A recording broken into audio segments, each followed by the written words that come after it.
Okay, let's start out our next ism with a puzzle. On the bottom, you see two kinds of peppered moths, white and black. On top, you see a chart. What does it show? And do you have a theory about why this might have happened? So let's watch another quick crash course clip. Believe it or not, this time it's from Crash Course Biology. So now that you've watched it, what's the answer? Why, when there were so many fewer black peppered moths in 1850, had they almost taken over in 1900 and then got beaten out again 100 years later? Well, basically, when soot from coal turned trees black, the black moths were less likely to be seen and less likely to be eaten. When coal gave way to cleaner energy sources, the white peppered moths staged a comeback. So, who discovered this process of natural selection? Let's watch another brief video clip. So that's it for biology. I'm going to leave that for the teachers in a different hall after this. What we're going to talk about today instead is the way the theory of natural selection was applied and misapplied to human history. So, what's the message of this cartoon? We're all fighting with each other to get to the top, right? And somebody makes it to the top and gets to be king of the hill by standing on everybody else. That somebody is the fittest, at least for this particular not very useful task. Here's what I think is a pretty good definition of social Darwinism from Encyclopedia Britannica.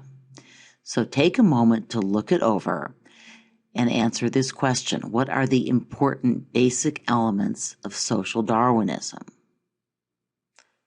Well, it takes Darwin's biological theory and it applies it to societies, to human behavior. And it holds that conflict is inevitable and that one group will win out over another. So, does this sound at all like the other isms we've just studied? Actually, both capitalism and socialism believe that conflict brings progress. Capitalists believe that competition, they prefer that word to conflict, forces producers to make better and cheaper goods. So we see Coke duking it out with Pepsi here. Socialists, or at least revolutionary Marxist socialists, believe that history moves forward because of struggle and that the class that comes out on top will rule. It's really a kind of social Darwinism. Where social Darwinism got really nasty, though, was when people started applying the theory of survival of the fittest to nations and to races. Remember that the single most powerful ism at this time was probably, fill in the blank, nationalism.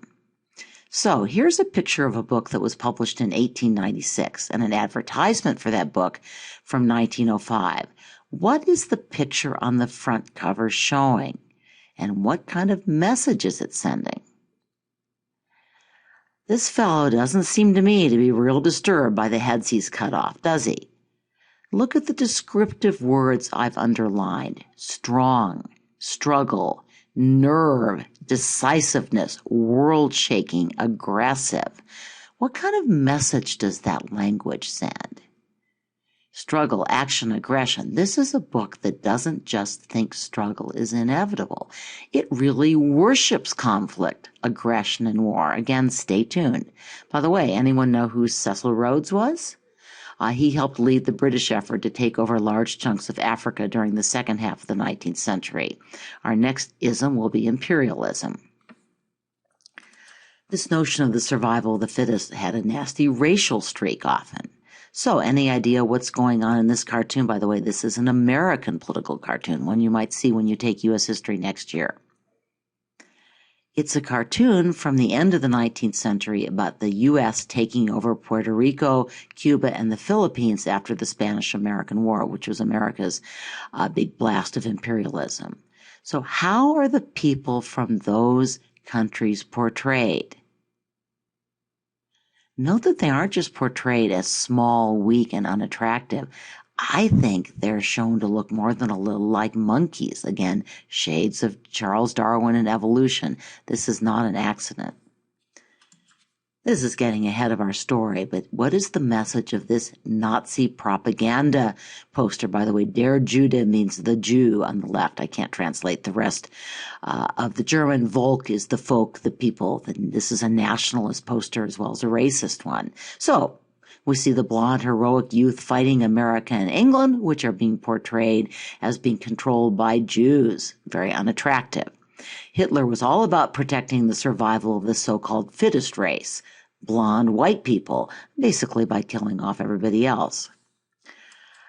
Social Darwinism wasn't always that bloodthirsty. Another form it took was a belief that supposedly superior nations and races had a moral responsibility to help the lesser races.